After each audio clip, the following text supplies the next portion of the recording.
Hi மக்களே, big pass promo 4 and 5 வந்திருக்கு. இதில் திவ்யா வந்தவங்க என்ன சொல்கிறாங்கன்னா, டெக்கோரம் இல்லை, அது எங்கே போச்சு, ஒரு டெக்கோரமே இல்லாமல் நடந்துக்கிறீங்க. பார்வதினா இப்படி தான் இருப்பாங்கன்னு வெளியில் ஒரு பேச்சு இருக்குன்னு சொல்லும்போது பார்வதிக்கு ஒரு க்ளோஸ்அப்பு. பார்வதி ஒன்றுமே பேசலை. இவங்க பண்ணுறதுக்கெல்லாம் இவங்க யாரும் எதுவுமே பேசாமல் மண்டை உருட்டுறதை பார்த்தாலே நம்மளுக்கு ஆச்சரியமாக தான் இருக்குது.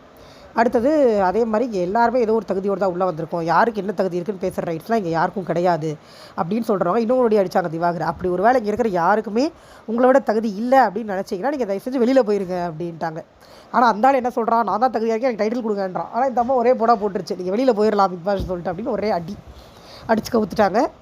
திவ்யாவும் நல்லா ஸ்ட்ராங்காக பேசுகிறாங்க. நான் கூட நினச்சேன் எப்படி பேசுவாங்களோடு, பட் நல்லா ஸ்ட்ராங்காக பேசுகிறாங்க. பார்க்கலாம்.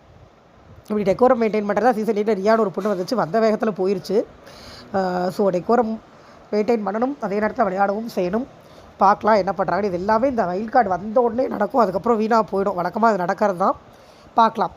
அதுக்கப்புறமா பிரவீனோட கேப்டன்சி பற்றி கேட்டிருக்காங்க. இந்த ஆர்மி கேம்ப் எப்படி இருந்ததுன்னு. உடனே திவாகருக்கு வர எழுந்து நல்லாவே இல்லை, பயமாக இருந்தது, பயாஸ்டாக இருந்தது. நான் என்ன கேட்குறேன், மொத்தம் 3 பேர் கேப்டன்சி வந்திருக்காங்க இந்த வீட்டில் இது வரைக்கும். துஷார், கனி, பிரவீன்ராஜ். இதில் யாரோட கேப்டன்சி தான் திவாகருக்கும் பார்வதிக்கும் பயாஸ் இல்லாமல் இருந்தது? துஷார் நடுவில் தான் இருந்தான். அவன் எந்த கேங்லையும் இல்லை. துஷார் கூட போய் சண்டை போட்டாங்க. வளைச்சு அவனை 9ஆம் கிளாஸ் 6ஆம் கிளாஸ்ன்னு கிட்ட சண்டை போட்டாங்க. அடுத்து கடி எவ்வளவோ நடுநிலையாக இருக்க ட்ரை பண்ணாங்க, இவங்க விடலை, வளைச்சு சண்டை போட்டுட்டு இருந்தாங்க. அடுத்து பிரவீனும் சொல்லி ஆரம்பித்தார், ப்ளீஸ் யாரும் அதை பண்ணாதீங்க, நான் நல்லபடியாக கொண்டு போகணுன்னு ஆரம்பிக்கிறேன் ப்ளீஸ் சொன்னாருங்க. யார் கவனிச்சுக்குன்னு தெரியல, சொன்னார். வினோத்தும் கம்ப்ளைண்ட் பண்ணுறாரு.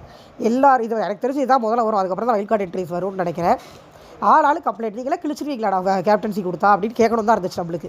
அதுவும் இந்த திவாகர் கேப்டன்சி கொடுத்தா பிடிங்கிடுவாரா? அவருக்கு ஒழுங்காக பேச கொடுத்துருது மக்களோட சீரியஸாக எனக்கு தெரியாமல் என்னன்னு தெரியல. இவங்களை பிக் பாஸில் பார்க்குறனாலே என்னன்னு தெரியல. எனக்கு திவாகரோட பழைய வீடியோஸ் நிறைய வந்துருச்சு. பார்த்துட்டு கோவம்னாலும் கோவம், எனக்கு அப்படி ஒரு கோவம் சீரியஸாக. இந்த மாதிரி ஆளுங்களெல்லாம் தூக்கி உள்ளே போட்டுட்டு அவன் போட்டது கூட பரவாயில்ல, சேனல் ஏதோ டிஆர்பிக்காக பிச்சைக்காரத்தனமாக போட்டாங்க. ஆனால் வெளியில் ஏயா ப்ரொமோட் பண்ணுறீங்க? என்னமோ அந்தாலும் அப்பாவி மாதிரி. அவன் எவ்வளோ மோசமாக இருந்திருக்கான் வெளியில். மறந்தா போச்சு, சாரி கேஸ், மறந்து போச்சா எல்லாருக்கும் அந்தாலும் எப்படி இருந்தான்னு. இதெல்லாம் நீங்கள் பார்த்தீங்களான்னு தெரியல. அந்த வாட்டர்மெலன் சீன் சூர்யா பண்ணதை விட இவர் நல்லா பண்ணாராம். இவர் ஃபேஷியல் எக்ஸ்பிரஷன் நல்லா இருந்ததுனால தான் அது பாப்புலர் ஆச்சான் அப்படின்னு சொல்லியிருக்கான். 3ல் இவர் நடிச்சதுக்கப்புறமா தனுஷ் நடிச்சதே கம்மியாக இருந்ததுன்னு சொல்லி இவரே காஸ்ட் பண்ணலான்னு யோசிச்சிருப்பாங்களாம். அடுத்து விஜய் சாராலாம் முடியாது, நான் தைரியமாக இருக்கேன்னு என்னவோ இங்கே இந்த வீட்டுக்குள்ளேயே சொல்லியிருந்தான் ஏதோ அவரோட கதையை சொல்லும்போது.